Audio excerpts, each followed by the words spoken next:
Welcome मेरे प्यारे प्यारे बच्चों, कैसे हैं आप सब। तो बेटा, जैसे आप देख पा रहे हैं थंबनेल में, आप लोगों ने देखा हम लोग बैंक रिकंसिलिएशन स्टेटमेंट के बारे में आज कंसेप्ट और क्वेश्चन सॉल्विंग दोनों करेंगे। मेरी बेटा कोशिश रहेगी कि मैं इस चैप्टर का जो बेस है, समरी है, वो आप लोगों को इसी वीडियो में समझा भी दूं और इससे रिलेटेड कुछ क्वेश्चंस भी करा दूं। बेटा, मैं गगन जग्गी, एक अकाउंट्स एंड इकोनॉमिक्स की faculty at elite education academy, आप लोगों के साथ शुरू करना चाहता हूँ बैंक रिकंसिलिएशन स्टेटमेंट चैप्टर। देखिएगा बेटा, क्या है इस चैप्टर में। बच्चों, बैंक रिकंसिलिएशन स्टेटमेंट ना हम लोग बेसिकली इसलिए बनाते हैं ताकि जो बैंक बैलेंस हम एज पर कैश बुक और पासबुक मेंटेन कर रहे हैं उसमें एक इक्वालिटी देख सकें कि वो इक्वालिटी कैसे आएगी, इक्वालिटी है या नहीं है, रीजन फॉर डिफरेंसेस और उन रीजंस को एलिमिनेट करना। देखें, जैसे आपके सामने आया कैश बुक और पासबुक, हम अपना बैंक बैलेंस बच्चों दो तरीके से जान सकते हैं। पहला कैश बुक और दूसरा पासबुक। कैश बुक हम खुद बनाते हैं या अगर हम बिजी हैं, हम एक बड़े बिजनेसमैन है, तो हमारा अकाउंटेंट हमारे लिए कैश बुक बनाता है। और बैंक भी मेंटेन करता है कि हमारा बैंक बैलेंस कितना है। बच्चों देखो, समझने की कोशिश करो। जब कभी भी हम अपने बैंक के अंदर पैसा डिपॉजिट करते हैं, तो बेटा हमने पैसा डिपॉजिट करा, हम क्या मान के चलेंगे कि हमारा जो एसेट है बैंक के अंदर वो बढ़ गया, मगर बैंक क्या मानेगा कि उसकी लाइबिलिटी बढ़ गई। है ना। आप इस बात को समझने की कोशिश करो। भाई, आज मैं बैंक में गया और मैंने जाके 10,000 रुपए बैंक में जमा करा दिया, तो मैं तो खुश हो रहा हूँ कि मेरा बैंक बैलेंस बढ़ गया। तो मैं करूंगा कैश बुक में डेबिट, क्योंकि बैंक बैलेंस मेरा एसेट है और एसेट को बढ़ाने के लिए हम डेबिट करते हैं। तो मैंने अपनी कैश बुक में डेबिट कर दिया। मगर बैंक मैनेजर क्या मानेगा? बैंक मैनेजर ये मानेगा कि गगन कभी भी आ सकता है और आके मुझसे कह सकता है कि भैया मेरे 10,000 रुपए मुझको वापस कर दो। तो बैंक मैनेजर के लिए ये एक लाइबिलिटी हुई। तो बैंक कहता है मेरी लाइबिलिटी बढ़ गई, तो क्रेडिट को बढ़ाने के लिए बैंक करता है क्रेडिट। कंसेप्ट वही है कि भाई साहब हो रहा है डिपॉजिट। ऐसा नहीं है एक जगह डिपॉजिट और दूसरी जगह हम विड्रॉल की बात कर रहे हैं। हम दोनों जगह डिपॉजिट की ही बात कर रहे हैं, मगर कैश बुक में डिपॉजिट रिकॉर्ड होता है डेबिट पर, और पासबुक में जो बेटा डिपॉजिट होता है वो रिकॉर्ड होता है क्रेडिट। ठीक है। ये डिफरेंस क्यों आ रहा है? क्योंकि बैंक हमारे बैंक बैलेंस को अपनी लाइबिलिटी मानता है और हम अपने बैंक बैलेंस को मानते हैं एसेट। सिमिलरली मेरे बच्चों, जब कभी भी अगर हम बैंक में से विड्रॉल करते हैं, मान लो एटीएम में से हमने पैसे निकाले, तो क्या होगा? हम मानेंगे हमारा बैंक रूपी जो बैंक बैलेंस था, वो जो एसेट था, वो जो कम हो गया है। तो डेबिट को कम करने के लिए हम क्रेडिट करेंगे। और बैंक वाले भी अपनी लाइबिलिटी कम मानते हैं। बैंक वाले कहते हैं ठीक है, इसने एटीएम से पैसे निकाल लिए, कहने का मतलब हमें अभी से और पैसे देने की जरूरत नहीं है या कम पैसे देने की जरूरत है। तो बेटा उनकी लाइबिलिटी भी कम हो जाती है। तो क्रेडिट को कम करने के लिए वो लोग भी करते हैं डेबिट। Fair enough. अगर हम डिपॉजिट करेंगे तो हम कैश बुक में डेबिट करेंगे और पासबुक में क्रेडिट होगा। अगर हम विड्रॉ करेंगे तो बेटा कैश बुक में क्रेडिट होगा और पासबुक में डेबिट होगा। आई होप ये आपको बात समझ आई होगी। ये डिफरेंस इसलिए है क्योंकि कैश बुक हम बना रहे हैं और पासबुक बना रहा है बैंक। एक बनाया जा रहा है ये सोचकर कि हमारा एसेट है, और दूसरी बुक ये सोचकर बनाई जा रही है कि लाइबिलिटी। ठीक है। इन चीजों को बेटा डील करने के बाद हमें अपने ओनर के बारे में बात करनी। Owner balance as per cash book और बैलेंस एज पर पासबुक को इक्वल देख के बहुत खुश होता है, जैसे आप देख भी सकते हैं। बट अगर गलती से यहाँ पर अनइक्वल आ जाए तो बेटा ओनर के गुस्से का भी कोई सीमा नहीं है। ओनर बहुत ज्यादा गुस्सा हो जाता है कि भाई साहब ये क्या हो रहा है, मैं क्या पागल हूँ? एक ही चीज पूछ रहा हूँ, बैंक बैलेंस, और बैंक वाले कुछ और बता रहे हैं, अकाउंटेंट जी तुम कुछ और बता रहे हो। बेटा अकाउंटेंट की जॉब पर बात आ सकती है। तो अकाउंटेंट को जब बुलाता है ओनर, अकाउंटेंट भी बेचारा परेशान होता है, सर भैया खुजाता है कि ऐसा क्यों हो रहा है, एक ही चीज के दो अलग अलग जवाब क्यों आ रहे हैं। तो बेटा वो ढूंढता है रीजंस फॉर डिफरेंसेस। ये आपके सामने मेरे बच्चों, मैंने रीजंस फॉर डिफरेंसेस कुछ निकाल के रखे हैं। इसकी एक बहुत लंबी चौड़ी सी लिस्ट है। मैंने आपको गिने चुने चार पांच छह रीजन बेटा यहाँ पर भी बताए हैं। जैसे मैं पहला रीड करने की कोशिश करता हूँ। Cheque reported in cash book but still not credited by the bank. हमने तो जो चेक है भाई साहब उसकी एंट्री कर दी है कैश बुक के अंदर। हमने कह दिया कि भाई हमारा ना एक चेक डिपॉजिट हो गया है, तो हमारा बैंक बैलेंस बढ़ गया। मगर मेरे भाई, अगर आप फ्राइडे को चेक डिपॉजिट कराओगे, सैटरडे संडे बैंक की छुट्टी रहेगी, मंडे को गस्टेड हॉलीडे हो गया, तो 3 दिन के लिए आपका कैश बुक तो बढ़ा हुआ है मगर पासबुक बढ़ा नहीं हुआ, क्योंकि बैंक ने भी काम ही नहीं करा भाई साहब। सैटरडे को बैंक बंद था, संडे को बैंक बंद था, और मंडे को एक गस्टेड हॉलीडे हो गया, तब भी बैंक बंद है। तो बैंक वालों के अनुसार आपका बैंक बैलेंस बढ़ा नहीं है। सिमिलरली आप देख सकते हैं बेटा, एक पॉइंट लिखा हुआ बैंक चार्जेस। भाई मैं तो सोच रहा हूँ मेरे बैंक के अंदर 1 लाख रुपए रखे हुए, बैंक वाले कहते हैं भाई साहब आपको नहीं मालूम, हमने ना आपको जो एटीएम चार्ज इशू करके दिया था, जो पासबुक आपने प्रिंटिंग करवाई है उसका चार्ज है, जो एसएमएस आपको आते हैं उसके चार्ज हैं, जो हमारे कुछ चार्जेस बने हैं जरा 500-700 रुपए, तो वो टोटलिटी में हमने साल भर के चार्ज आपके काट लिए, लॉकर का रेंट भैया हमने भी काट लिया है, तो आपका बैलेंस 1 लाख रुपए नहीं है, 99,000 है। तो बेटा मैं क्या सोच रहा हूँ, कैश बुक में बैलेंस ज्यादा मेरे हिसाब से, क्योंकि बैंक चार्जेस मुझे नहीं पता ना कब आएंगे, कितना आएंगे, है। तो कैश का बैलेंस, कैश बुक के अकॉर्डिंग मेरा बैंक बैलेंस बढ़ा हुआ है, मगर पासबुक के अकॉर्डिंग मेरा बैंक बैलेंस कम है। इसका एक रीजन क्या है, बैंक चार्जेस। ये कुछ रीजंस फॉर डिफरेंसेस है। बेसिकली बैंक रिकंसिलिएशन स्टेटमेंट कैसे बनता है, और इसके कुछ क्वेश्चंस मैं आपको बेटा जब कराऊंगा तो इनको कैसे डील करना है हमने एग्जामिनेशन पॉइंट ऑफ व्यू से, वो भी आपको क्लियर हो जाएगा। अब हमने अकाउंटेंट जी को कहा कि अकाउंटेंट जी परेशान ना हो, यही डिफरेंसेस को दूर करने के लिए आपके साथ हम डिस्कस करना चाहते हैं bank reconciliation statement. In order to eliminate these differences, we prepare bank reconciliation statement. हम बेटा रोते हुए अकाउंटेंट को हंसाने का काम करेंगे। हम उससे कहेंगे देख मेरे भाई समझ, तो 3 स्टेप लगा, सिंपल सिंपल। पहला स्टेप, पता कर तेरे को जाना कहाँ है, कैश बुक से पासबुक की ओर जाना है या पासबुक से कैश बुक की ओर जाना है। Ascertain the balance provided in the question. देखो, आप और आपका फ्रेंड, बेटा आपके पास 50 रुपीज है, आपके फ्रेंड के पास 100 रुपीज है। मैं कहता हूँ दोनों ना अपना बैलेंस बराबर कर लो, तो क्या कर सकते हो कि दोनों के पास 50-50 हो जाए, या दोनों के पास 100-100 हो जाए, है ना। तो भाई दो अप्रोचेज हो गई ना। सिमिलरली हमें बेटा सबसे पहले स्टेप नंबर 1 में ये पता लगाना पड़ता है कि हमारे पास बैलेंस कौन सा गिवन है।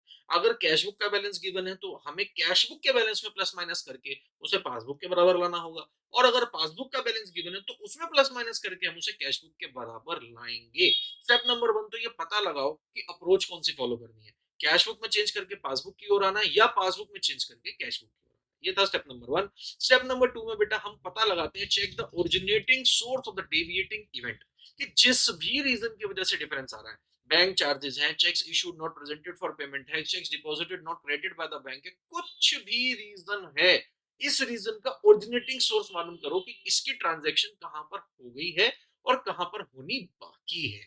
ये पता लगाना मेरे बच्चों बहुत जरूरी है। और तीसरा और आखिरी काम, जितना भी डिफरेंस है उसका अमाउंट पता लगाइए, और जो आपको ठीक लग रहा है रिक्वायर्ड प्लस या माइनस वो कीजिए।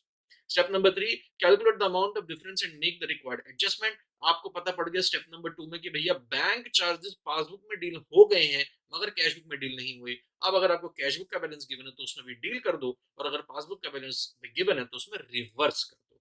ये बेटा 3 स्टेप में हम बना लेते हैं बीआरएस यानी कि बैंक रिकंसिलिएशन स्टेटमेंट, जिसका फॉर्मेट बेटा कुछ इस तरीके से रहता है, सीरियल नंबर, पर्टिकुलर्स, प्लस और माइनस। सीरियल नंबर में बेटा हम इवेंट के नंबर लिखते हैं 1 2 3 4 5 या 6, और पर्टिकुलर्स में जो भी डिटेल है वो आती है कि भाई साहब हुआ था bank interest credited by the bank है, तो वो पर्टिकुलर्स में अब हम फाइनली इस रीजन फॉर डेविएशन को खत्म करने के लिए प्लस करेंगे या माइनस, वो हम आगे लिख देते हैं। बेटा ये मैंने 2-5 मिनट में आपको कंसेप्ट बताने की कोशिश की है बीआरएस का।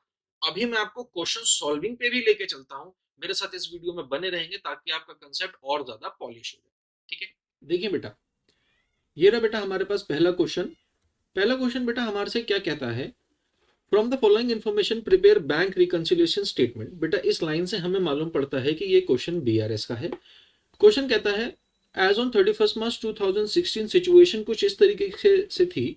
बेटा स्टेप्स भी मैंने आप लोगों के लिए ना सामने ही लिख दिए हैं ताकि आप इनको भी रिवाइज कर सकें। देखो स्टेप नंबर 1 हम भैया अप्लाई करेंगे कि हमें ये मालूम लगाना है हमें बैलेंस कौन सा गिवन है, कैश बुक का या फिर पासबुक का, ताकि हमें ये भी क्लियर रहे कि हमने पासबुक से कैश बुक की ओर जाना है रिकंसिलिएशन करते टाइम या कैश बुक से पासबुक। पहली लाइन रीड करते हैं, bank overdraft as per cash book. कहने का मतलब मेरे बच्चों मुझे गिवन है कैश बुक का बैलेंस, ठीक है। कैश बुक का भाई साहब मेरे को बैलेंस गिवन है 1,70,000, और बेटा वो गिवन है ओवरड्राफ्ट। देखो ओवरड्राफ्ट मतलब कि ना मेरी लिमिट से ज्यादा पैसे मैंने बैंक से निकाले हुए हैं, ये बेटा नेगेटिव है, ये लाइबिलिटी है। तो मैं ज्यादा दिमाग ना लगाते हुए यहाँ पर सिंपल सी बात लिखूंगा कि जी balance as per cash book, कि मेरे को बैलेंस गिवन है कैश बुक का, तो balance as per cash book, और मेरे बच्चे ये ओवरड्राफ्ट है तो मैं इसको माइनस में लिख दूंगा 1,70,000 रुपीज, ठीक है। यहाँ पे मैं लिख भी सकता हूं ब्रैकेट में ओवरड्राफ्ट या फिर क्रेडिट, जो कुछ भी आप लिखना चाहें, ठीक। नेक्स्ट पॉइंट देखें बेटा, नेक्स्ट पॉइंट कहता है directly deposited to the bank by Sudhir a customer. बेटा अगर बैंक डायरेक्टली डिपॉजिट, अगर हमारे बैंक में डायरेक्ट डिपॉजिट आ जाएगा तो देखो पहले एंट्री कहाँ होगी, अब आपको ये पता लगाना है जो बेटा स्टेप्स में मैंने आपको बात लिखवाई है। स्टेप नंबर 2 क्या कहता है, check the originating source of the deviating event. इस इवेंट की वजह से दिक्कत आ रही थी, तो ये इवेंट हुआ क्या है, कस्टमर ने डायरेक्टली पैसा जमा करा दिया हमारे बैंक अकाउंट में। तो बेटा अगर कस्टमर ने डायरेक्टली पैसा जमा कराया होगा तो पहले एंट्री कहाँ गई होगी, कैशबुक या फिर पासबुक। मेरे बच्चों पासबुक, बैंक को मालूम पड़ा, हमें मालूम नहीं पड़ा।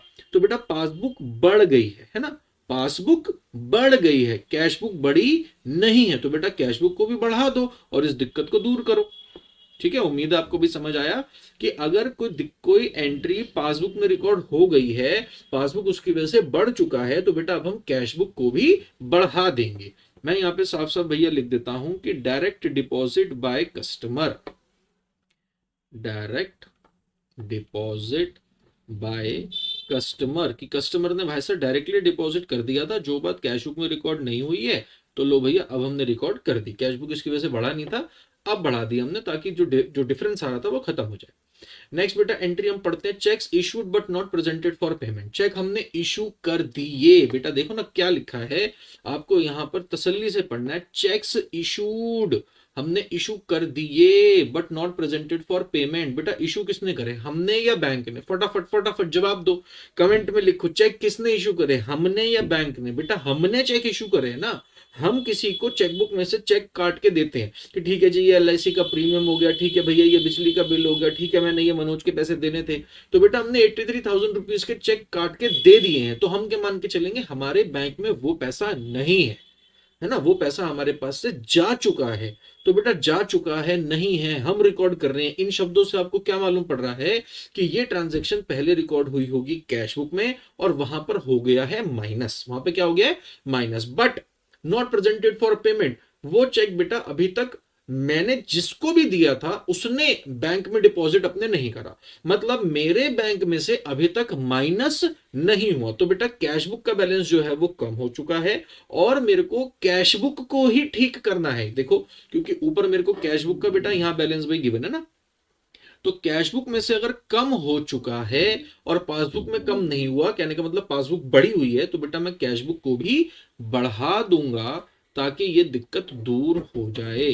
पर्टिकुलर्स में बेटा आप जितना छोटा लिखना चाहें वो लिख सकते हैं, थोड़ी सी इंग्लिश का इस्तेमाल भी करके, बट अगर आपको दिक्कत आ रही हो कुछ इंग्लिश के यूजेज में तो आप ये पूरी स्टेटमेंट भी कॉपी कर सकते हैं। Cheques issued but not presented for payment, यही बात बेटा यहाँ पे मैं लिख देता हूं कि भैया चेक्स इशू हो गए थे, cheques issued but not presented for payment, कि ये चेक्स अभी तक प्रेजेंट नहीं हुए हैं, नॉट प्रेजेंटेड फॉर पेमेंट। ठीक है मेरे बच्चों, चलो भाई आगे चलते हैं। नेक्स्ट हमारे पास पॉइंट नंबर 4 कहता है cheques entered in the cash book but not banked. बेटा एक एक शब्द समझिए जरा, क्या कह रहा है question, cheques entered in the cash book, हमने कैश बुक में एंट्री कर दी बट नॉट बैंक्ड, बैंक में जमा किए नहीं है। देखो ना भाई रीजन फॉर डिफरेंस है, डिफरेंस क्यों आ रहा है, डिफरेंस मेरे बच्चों इस वजह से आ रहा है क्योंकि हमने चेक एंटर कर दिया कैश बुक में, हमने कैशबुक में तो लिख दिया कि भाई साहब हमने ना एक वो चेक डिपॉजिट करा दिया, मगर वास्तविकता में अभी तक हम जाकर उस चेक को बैंक में डिपॉजिट कर ही नहीं पाए हैं। तो हमारी कैशबुक में पहले एंट्री हुई होगी और कैशबुक बढ़ गई है, तो बेटा ये गलत बढ़ी हुई है। इन दोनों बुक्स को टैली करने के लिए अब मैं इस कैशबुक में करूंगा माइनस, मैं कहूंगा कि भाई ये जो है ये गलत ट्रांजेक्शन रिकॉर्ड हो गई है 42,000 रुपीज की, तो ये 42,000 रुपीज को मैं माइनस कर देता हूँ। जाके चेक डिपॉजिट किया नहीं है और कैश बुक अपनी बढ़ा रखी है तो उसे कम करें। पूरी बेटा यही स्टेटमेंट हम लिख देते हैं, cheques entered in cash book but not bank, अभी तक बैंक नहीं किया गया इन्हें। ठीक बेटा, इतना कर लेने के बाद हमारे पास कोई और एंट्री नहीं है, हम निकालते हैं बैलेंस। एक बात ध्यान रखेंगे, अगर ऊपर कैशबुक का बैलेंस गिवन है तो नीचे पासबुक का बैलेंस निकल कर आएगा मेरे बच्चों, और अगर पासबुक का ऊपर बैलेंस गिवन है तो नीचे कैशबुक का बैलेंस निकल कर आएगा, वाइस वर्सा।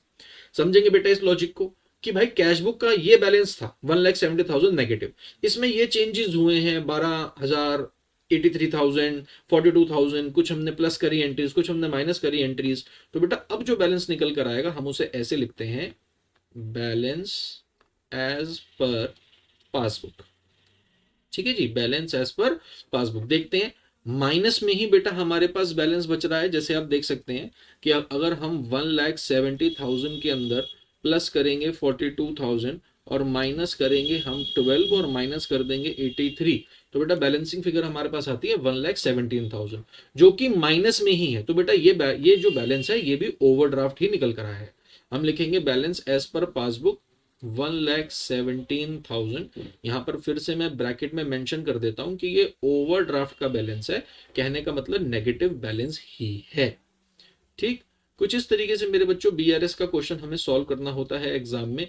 बाकी तो छोटी मोटी फॉर्मेलिटीज हैं, अब ये प्लस माइनस का टोटल वगैरह लिखना, उम्मीद है इतना तो आप खुद से भी कर लेंगे। ठीक, तो देख लेते हैं कि भैया इस साइड का टोटल हमारे पास कितना आ रहा है। 2,12,000 है, जो हम दोनों साइड मेंशन कर देंगे कि 2,12,000 इसका टोटल है। दिस इज हाउ बेटा you are required to solve the question. आओ एक और क्वेश्चन आपके साथ बेटा मैं सॉल्व कर लेता हूं। देखें बेटा नेक्स्ट क्वेश्चन आपके सामने, ये भी बेटा एक सैंपल पेपर का क्वेश्चन है। रीड करता हूं मैं आप लोगों के लिए। Prepare a bank reconciliation statement from the following particulars and show the balance as per cash book. ठीक है भैया, हमें balance as per cash book निकालना है। इसी लाइन से बेटा क्लियर हो जाना चाहिए कि हमें balance as per passbook question में गिवन होगा।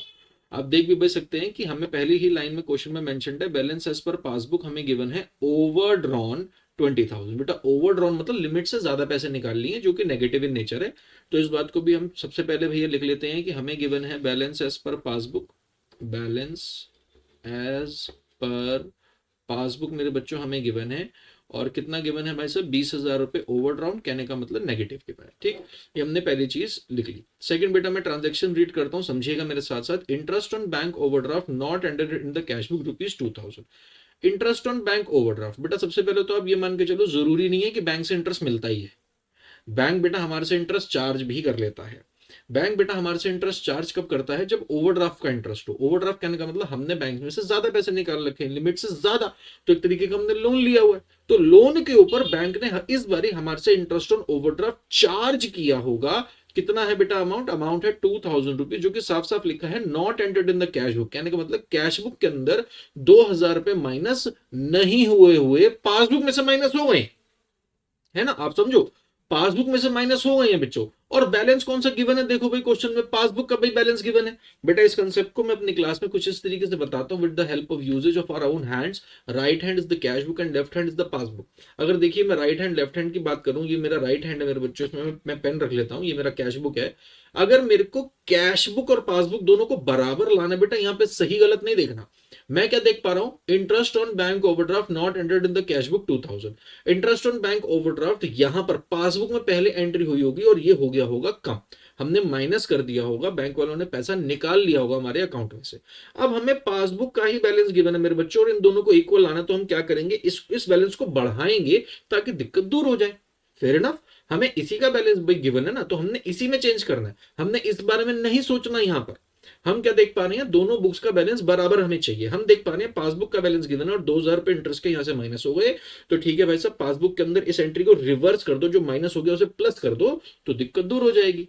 तो अब मेरे बच्चे हम इस दिक्कत को दूर करते हैं। हम इसको ऐसे लिख सकते हैं कि जी interest on bank overdraft not recorded in cash book, कि भैया ये कैश बुक में रिकॉर्डेड नहीं था, यहां पर माइनस हो चुका है, मगर अब इसको रिवर्स करना पड़ेगा ताकि दोनों बैलेंस जो हैं वो बराबर आ जाए। ठीक है, दो एंट्रीज बेटा हमारी हो गई। तीसरी एंट्री की ओर चलते हैं, क्या कहता है question, ₹200 insurance premium paid by the bank has not been entered in the cash book. बेटा ₹200, ₹200 का इंश्योरेंस प्रीमियम बैंक ने पे कर दिया। बेटा फिर से हाथ खोल दो, शर्माओ नहीं, समझो ना मेरे भाई। अगर ऐसा कर लेने से 6 नंबर का क्वेश्चन हमारा सही हो जाता है तो फिर क्या भाई दिक्कत है। पढ़े, ₹200 क्या है, insurance premium paid by bank has not been entered in the cash book. बेटा अगर बैंक ने पे करा, पहले एंट्री कहां हुई, कैश बुक या पासबुक। फटाफट कम ऑन जवाब दो बेटा। स्टेप्स देखिए, हम यहाँ पे स्टेप नंबर 2 लगा रहे हैं। स्टेप नंबर 2 हमारा क्या कह रहा था, check the originating source of the deviating event, कि इस वजह से दिक्कत आ रही है। तो ये इवेंट पहले रिकॉर्ड हुआ कहां पे है, बेटा ये इवेंट पहले रिकॉर्ड हुआ है पासबुक में, है ना, क्योंकि इंश्योरेंस प्रीमियम बैंक ने डायरेक्टली पे कर दिया। अब स्टेप नंबर 3 क्या भैया, क्या था, calculate the amount of difference, जो कि हमें मालूम है 200, मेक द रिक्वायर्ड एडजस्टमेंट, कि अगर ₹200 पासबुक में से माइनस हो गए, पासबुक का बेटा बैलेंस गिवन है, तो क्या करेंगे, हम इसको प्लस कर देंगे। तो मैं यहाँ पे लिखता हूं कि भैया insurance premium directly paid by bank, insurance premium directly paid by bank. ठीक, डायरेक्टली पेड बाय बैंक। आगे चलते हैं मेरे बच्चों, जरा देखिए पॉइंट नंबर 4। पॉइंट नंबर 4 क्या कहता है?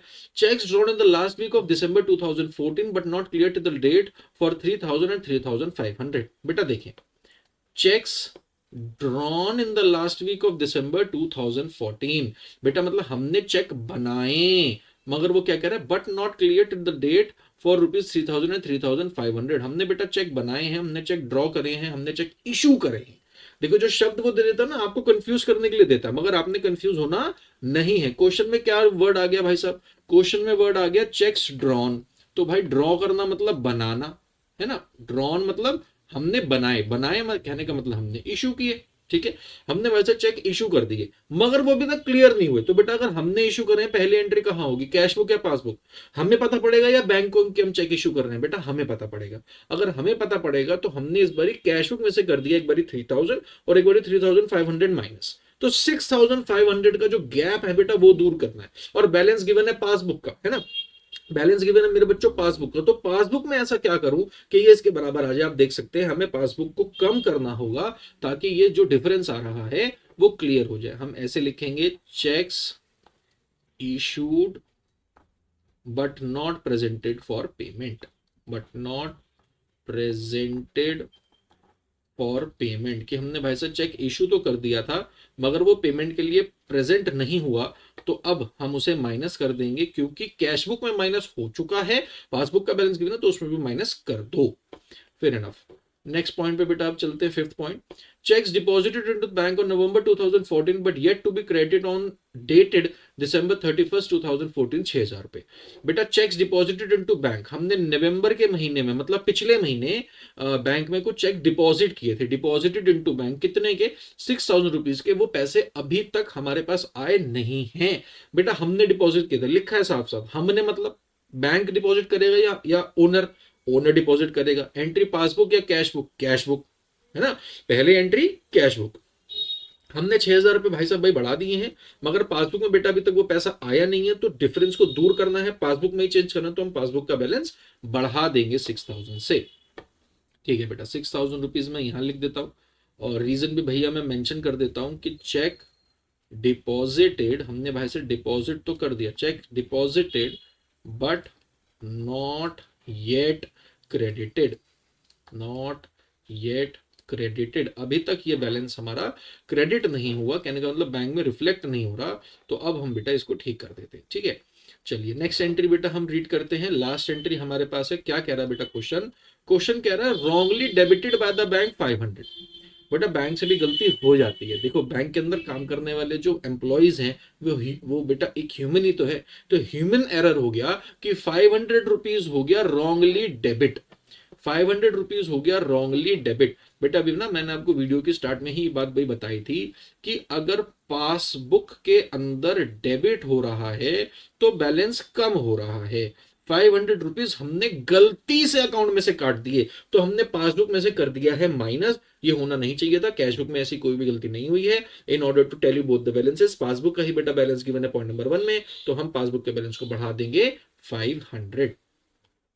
ठीक है जी, इस पॉइंट को मैं भैया नोट डाउन कर लेता हूं। 500 रुपीज हमने बैलेंस बढ़ाया कि wrongly debited, wrongly debited by bank, bank ने गलती से डेबिट किया भाई, कर दिया था, अब हम इसे ठीक कर लेते हैं। बेटा लास्ट स्टेप में जैसे मैंने आप लोगों को बताया, हम बैलेंसिंग फिगर निकालते हैं। बैलेंसिंग फिगर भैया कैसे निकाली जाएगी देखते हैं जरा। पहले इस साइड का बेटा टोटल कर लेते हैं, दिस इज 26,500।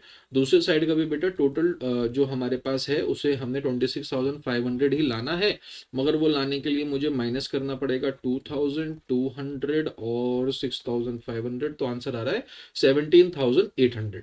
ठीक है, माइनस की साइड ज्यादा है तो मैं यहीं पर अभी उसको लिख देता हूँ 17,800, और मैं मेंशन भी करूंगा कि ये पासबुक का बैलेंस था, तो अब निकल कर आया है balance as per cash book, balance as per cash book. और क्योंकि बेटा ये माइनस का बैलेंस है तो आप ब्रैकेट में या तो क्रेडिट लिख सकते हैं या ओवरड्राफ्ट लिख सकते हैं, क्योंकि कैश बुक का क्रेडिट मतलब माइनस, कैश बुक का क्रेडिट मतलब माइनस। ठीक है मेरे बच्चों, तो इसी के साथ ही दूसरा क्वेश्चन भी हमारे पास खत्म हो गया। एक और क्वेश्चन है, एक और क्वेश्चन बेटा मैं आपके साथ डील कर लेता हूं, फिर हम क्यूमुलेटिव मेथड से भाई रिवीजन भी करेंगे आने वाली नेक्स्ट वीडियोस में। बने रहना बेटा मेरे साथ। आते हैं तीसरे क्वेश्चन की ओर। देखिए बेटा, नेक्स्ट क्वेश्चन आपके सामने आ चुका है। नेक्स्ट क्वेश्चन बेटा क्या कह रहा है? नेक्स्ट क्वेश्चन हमारे से कहता है कि जी Chhabra and Sons find that overdraft shown by their cash book as on 31st March 2013 is 30,500 but the passbook shows a difference due to the following reasons। बेटा यहाँ से हमें भाई मालूम पड़ गया कि balance as per cash book और बैलेंस एज पर पासबुक बराबर नहीं है। मतलब ये एक बीआरएस का क्वेश्चन है और लास्ट लाइन में भी लिखा हुआ है prepare a bank reconciliation statement. Exam में आपको यहीं से मालूम पड़ता है कि ये क्वेश्चन बीआरएस का। पढ़ते हैं बेटा। स्टेप नंबर 1 क्या था? ये पता लगाना कि हमें बैलेंस कौन सा गिवन है। तो यहाँ पर हमें गिवन है ओवरड्राफ्ट बैलेंस और वो भी एज पर कैश बुक।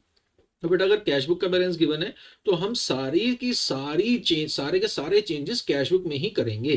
तो देखते हैं जो बेटा गिवन है सबसे पहले उसको तो लिख दें कि जी हमें गिवन है balance as per cash book. तो बेटा इसको हम नोट करते हैं, balance as per cash book. और मेरे बच्चों ये ओवरड्राफ्ट का बैलेंस है तो ये मेरे लिए क्रेडिट बैलेंस हो गया, नेगेटिव बैलेंस लाइबिलिटी का बैलेंस हो गया 30,500। ठीक है जी। अब हम आगे चलते हैं। A cheque for 6,000 drawn in favour of Shyam has not been presented for payment. बेटा रीड करो, a cheque for 6,000 drawn in favour of Shyam. हमने श्याम के फेवर में वो चेक इशू कर दिया है। तो बेटा हमने इशू करा ना। देखो इस क्वेश्चन को करने का बेस्ट तरीका क्या है, आप इस वीडियो को यहीं पॉज कर दें, इस क्वेश्चन को ट्राई कर लें और समझा तो मैं रहा ही हूं, ट्राई करने के बाद इसको आप अटेम्प्ट कर लें। कंसेप्ट हमने सीख लिया, 2 क्वेश्चन मैंने आपको भी करा दिया, तीसरा क्वेश्चन आप ट्राई कर लो। अगर हो जाता है तो बहुत बढ़िया, नहीं हो पाता तो कोई बात नहीं, मैं समझा तो रहा ही हूं ना, है ना। रियल बेटा बेनिफिट तो वीडियो देखने का आपको तभी समझ आ पाएगा जब आप मेरे साथ साथ कुछ प्रैक्टिस करेंगे, सॉल्व करेंगे। तो चलो, उम्मीद है कि आप लोगों ने मेरी बात को मान के बेटा कोशिश की होगी क्वेश्चन सॉल्व करने की। अब मैं समझा देता हूं। देखते हैं। सबसे पहला पॉइंट ये कह रहा था कि हमने भाई से चेक इशू कर दिया शाम के फेवर में। तो बेटा पहली एंट्री कहां हुई? कैश बुक या पासबुक? हमने इशू करा तो पहली एंट्री कैश बुक। प्लस या माइनस? बेटा माइनस किया होगा, हमने इशू करा तो हमारा बैंक बैलेंस हो गया कम। अब हमें कैश बुक का ही बैलेंस गिवन है, आप देख सकते हैं क्वेश्चन में कैश बुक का ही बेटा बैलेंस गिवन है फर्स्ट लाइन में। तो हम क्या करेंगे, कैश बुक में क्या करेंगे कि दोनों बेटा बराबर आ जाए, हम कैश बुक में प्लस कर देंगे। तो हम बेटा कैश बुक में प्लस करेंगे, अमाउंट हमारे को गिवन है 6,000। तो यहाँ पे मैं लिख देता हूँ प्लस में 6,000 और बाय पर्टिकुलर्स में साफ साफ हम लिख सकते हैं check issued but not presented for payment. Check issued but not presented for payment. चलो बेटा नेक्स्ट पॉइंट अब हम रीड करते हैं। नेक्स्ट पॉइंट हमारे पास क्या कहता है? नेक्स्ट पॉइंट हमारे पास कहता है बेटा पॉइंट नंबर 2, अ पोस्ट डेटेड चेक। मेरे बच्चे पोस्ट डेटेड चेक क्या होता है ना, मैं आपको बताता हूं। जैसे मान लो 2 बंदे आपस में ट्रांजैक्शन कर रहे हैं मगर विश्वास की कहीं थोड़ी सी कमी है। तो विश्वास की कमी दूर करने के लिए हम क्या करते हैं, हम पीडीसी यानी कि पोस्ट डेटेड चेक इशू कर देते हैं। देखो बेटा जैसे मान लो 2 बंदे ए और बी। अब बी ने ना 10,000 रुपए ए को दे तो दिए, दोस्त मानकर, एक जानकार मान के कि चलो भाई ठीक है तुम्हारे पास बुरा समय है अभी ले लो 10,000 रुपए, मगर सुनो वापस कब करोगे? ए ने कहा देख मेरे भाई जनवरी चल रहा है ना, मैं तेरे को 15 फेब तक वापस कर दूंगा पैसे। ठीक है मेरे भाई 15 फेब तक पैसे वापस करेगा, बहुत अच्छी बात है, मगर सुन गारंटी क्या है कि तू मेरे को पैसे वापस करेगा? एक काम कर, मेरे को ना एक चेक इशू कर दे, मेरे को एक 16 फेब का अपने बैंक का एक चेक बनाकर दे दे 10,000 रुपए का मेरे नाम से। अगर आपने मेरे को 15 तारीख तक पैसे दे दिए बहुत बढ़िया, आपका धन्यवाद, मैं आपके काम आ पाया, मेरी खुशकिस्मती। बट अगर ऐसा नहीं हुआ तो मैं 16 तारीख को जाके ये चेक आपके खाते में डाल दूंगा और मैं वहां से पैसे निकाल लूंगा। अब अगर आपके खाते में से मुझे पैसे मिल गए तो भी बात सॉर्ट हो जाएगी, बट अगर मुझे पैसे ना मिले तो बेटा चेक डिसऑनर कराने के केस में ड्यू टू अनसफिशिएंसी ऑफ फंड ए को यहाँ पे 6 महीने की जेल हो सकती है, 10,000 रुपए का जुर्माना हो सकता है या दोनों हो सकते हैं, है ना। और जो भी लीगल प्रोसीडिंग्स के अंदर बी के पैसे लगेंगे वो भी ए को पे करने पड़ सकते हैं। तो इसलिए यहाँ पर जेल जैसे मुद्दे से बचने के लिए या 10,000 के फाइन पेनल्टी से भैया भाई बचने के लिए ए जो है वो कोशिश करेगा कि उसके चेक की पेमेंट समय से हो जाए, और इसीलिए अब बी भी सुकून से बैठ सकता है। तो उसके पास भी गारंटी है कि 10,000 रुपए मरेंगे नहीं, मेरे पास पैसे आ जाएंगे। इसको बेटा हम बोलते हैं पोस्ट डेटेड चेक। जब आज की डेट में, जैसे मान लीजिए बेटा 31 जनवरी है, आज की डेट में हमारे पास आगे की डेट का कोई चेक आ जाए, 15 फेब का बेटा चेक आ गया, तो इस चेक को हम बोलेंगे पोस्ट डेटेड चेक। आज के बाद कुछ दिनों बाद का हमारे पास चेक है, हम बेटा फिलहाल इस चेक को बैंक में डाल के पैसे नहीं निकाल सकते, है ना। आज अगर बी सोचे कि चलो मैं चुपके से जाता हूँ, चेक तो मेरे पास आ ही गया, ए के खाते में से पैसे निकाल लेता हूँ, बेटा बैंक इतना पागल नहीं है कि वो आपको फ्री फंड में भैया पैसे दे दे, वो डेट जरूर चेक करते हैं। तो इसलिए आपको 15 फेब का के चेक की पेमेंट 31 जनवरी को नहीं मिलने वाली है। अब क्वेश्चन क्या कह रहा है, रीड करते हैं भाई साहब। क्वेश्चन कहता है a post dated check for 1000 has been debited in the bank column of the cash book but it could not have been presented in the bank। Simple बेटा वही गलती हो गई है इस केस में। क्या हुआ है, हमने एक पोस्ट डेटेड चेक को ना बैंक में डेबिट कर दिया, बैंक में डेबिट कर दिया कैश बुक में। कहने का मतलब हमने ये मान लिया कि ये पैसे आ गए, हम चाहे डेट देखना रह गई होगी हमारे से या गलती से हमने वो चेक समय से पहले बैंक में जमा करा दिया, तो बेटा कैश बुक बढ़ गई है। मगर पासबुक में तो चाह कर भी हमें पैसे नहीं मिल सकते ना, तो हमें कैश बुक का बैलेंस गिवन है, क्या करेंगे मेरे बच्चों, माइनस कर देंगे हम 1000। ठीक है, 1000 यहाँ पर हम माइनस करेंगे और भाई सर रीजन हमारे पास क्या आ जाएगा, रीजन हमारे पास आएगा कि जी post dated cheque wrongly debited in cash book, wrongly debited in cash book, गलती से हमने डेबिट कर दिया था, उसको हमने कर लिया है रेक्टिफाई। आओ बेटा आगे चलते हैं। देखिए बच्चों पॉइंट नंबर 3 हमारे पास क्या कह रहा है, पॉइंट नंबर 3 कहता है cheque totalling 12,000 deposited with the bank have not yet been credited. हमने बेटा डिपॉजिट कर दिया बैंक के अंदर, have not yet been by collected, कहने का मतलब हमने डिपॉजिट कर दिया, तो बेटा हमने कैश बुक में एंट्री कर दी होगी, कैश बुक को बढ़ा दिया होगा, मगर अभी तक ये पैसा पासबुक में नहीं आया बेटा, कैश बुक बढ़ गई है, कैश बुक का बैलेंस गिवन से हम क्या कर देंगे, माइनस कर देंगे। हम बेटा यहाँ पर माइनस में लिखेंगे 12,000। रीजन बेटा स्टेटमेंट पूरी ही आएगी कि जी cheque deposited but not collected, cheque deposited but not collected. हमने वैसे डिपॉजिट तो कर दिया मगर अभी तक चेक जो है वो कलेक्ट नहीं हुआ। चलिए बेटा आगे चलते हैं, पॉइंट नंबर 4 और last point. A bill for 5,000 was retired by the bank under a rebate of 120 but the full amount of the bill was credited in the bank column of the cash book। Read करते मेरे बच्चे, bill for 5,000, हमारे पास एक 5,000 रुपए का bill of exchange था, was retired bye the bank. बेटा retire का मतलब क्या होता है, देखो सुनो समझो, है क्या, हम किसी से कहते हैं कि चलो भाई साहब अब बहुत हुआ, भाई लोग कहते हैं कि चलो मैंने क्रिकेट से संन्यास ले लिया, मैंने रिटायरमेंट ले ली, तो बेटा रिटायरमेंट का मतलब क्या है, हम उस आदमी को समझाते हैं कि you are not good enough now, kindly go back sit and relax. तो हमने बेटा उसका जो पर्पस था उस पर्पस से उस बंदे को फ्री कर दिया कि ठीक है अब आपको डेली ऑफिस आने की जरूरत नहीं है, आप रिटायरमेंट ले लीजिए, घर बैठिए अपना आराम कीजिए। अब bill for 5,000 was retired bye the bank, retired bye the bank मतलब हमने उस बिल का पर्पस खत्म कर दिया। बिल का पर्पस था हमारे से पेमेंट लेना, हमने वो पेमेंट कर दी है। अंडर अ रिबेट, रिबेट मतलब डिस्काउंट, हमने 5,000 रुपीज के बिल की पेमेंट बेटा थोड़े से डिस्काउंट पे की है। जैसे मान के चलें 5,000 रुपीज का बिल है, अगर 120 रुपीज का डिस्काउंट में भैया हमने पैसे अगर दे भी दिए तो हमने पैसे दिए होंगे 4,880 रुपीज। हमने गलती क्या करी, but the full amount of the bill was credited in the bank column of the cash book. Cash book में हमने ये माना कि हमने 5,000 रुपए की पेमेंट करी। देखो पासबुक में से मेरे बच्चों माइनस हुए हैं 4,880 और कैश बुक में हम माइनस करे बैठे हैं पूरे पूरे 5,000। तो बेटा बीच का डिफरेंस कितना है, 120 का डिफरेंस है ना। बीच का डिफरेंस भैया कितना है, 120 का डिफरेंस है। आप बेटा हाथ पे चेक कर लीजिए, सेम उसी तरीके से यहाँ पर 5,000 रुपीज माइनस हुए, यहाँ पर हुए 4,880। ये जो थोड़ा सा डिफरेंस आ रहा है मेरे बच्चों, ये 120 का डिफरेंस आ रहा है, बैलेंस हमें कैश बुक का गिवन है, इसमें ज्यादा माइनस हो गया तो हम इसको प्लस कर देंगे, 120 यहाँ पर बढ़ा दिए जाएंगे। उम्मीद है बेटा आपको बात समझ आएगी। आप पूरी स्टेटमेंट यहाँ पर कॉपी कर सकते हैं, अब बिल से लेकर कैश बुक तक। ठीक है, okay, I hope you are able to get the concept. If in case you are not able to get the concept मेरे बच्चों, मेरा व्हाट्सएप नंबर फ्लैश हो रहा है, आप यहाँ पर मुझको व्हाट्सएप करके डाउट भी क्लियर कर सकते हैं, मैं वॉइस नोट के थ्रू ही आपको जवाब भी दे दूंगा। चलिए बेटा नेक्स्ट, सारी ट्रांजेक्शन हो लेने के बाद बेटा हमें निकालना होता है यहाँ पर बैलेंस। अगर क्वेश्चन में कैश बुक का गिवन है तो आप पासबुक का निकल कर आएगा, बैलेंस एज पर पास बुक।